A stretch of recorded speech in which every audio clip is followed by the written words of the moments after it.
I'm in a space right now where, matter of fact, we're literally right down the street from this space.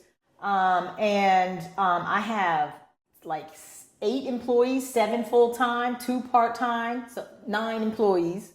God has just continued to move and bless this product that after I made it in Harlem, the students encouraged me to turn it into a business. It wasn't even me that thought of the idea to do it as a business. They said, Miss Sita, you need to sell this stuff. And those same kids were going on all these little vending events with me in New York, little tiny events where only 10 people would show up and we would only sell 3 jars. But I was nervous and they would come with me to help me carry my crates of product. And when I left, I still had crates of products.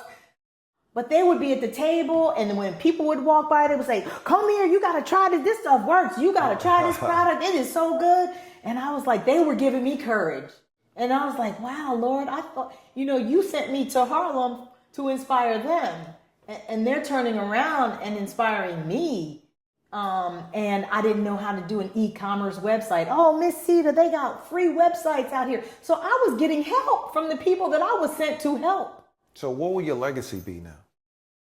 I think my legacy would be to use my own passion, whatever it is that your passion is, use that passion to elevate what you believe in. And for me, I believe that when God is in your life, you can do anything. The sky is the limit because you got the greatest team member on your team. God will give you the tools. My dad was a tool. He was a person that God put in my life, even though he was my own father. But there's a scripture that says what Satan meant for evil, God will turn it around for your good. So we never know, that's why I stand on Romans 8:28. Romans 8:28. All things work together for the good. For everybody? No. For them who love God and are called according to his purpose.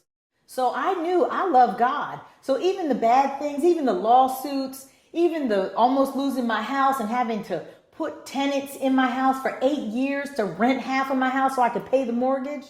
All of those things were working together for my good. Even though it hurt me, I was crying at night. I was like, how am I going to do this? Lord, don't look at what I owe the mortgage company. Look at what I told you. Remember what I told you. And so we lost beach houses and, cars. My father had like a $350,000 handmade Bentley Azure, in a specialty color. We lost everything. I even had to buy my dad's Bible from an auction. People could never imagine how it feels to go into an auction house and see all your dad's stuff that was in his home that you were never given the opportunity to go through when you lose a parent, which is the hardest thing for a child to go through, is to lose their parent. But to walk into a space like that and still be able to stand and say, God, I'm not looking at what it looks like. I'm standing on what you promised me.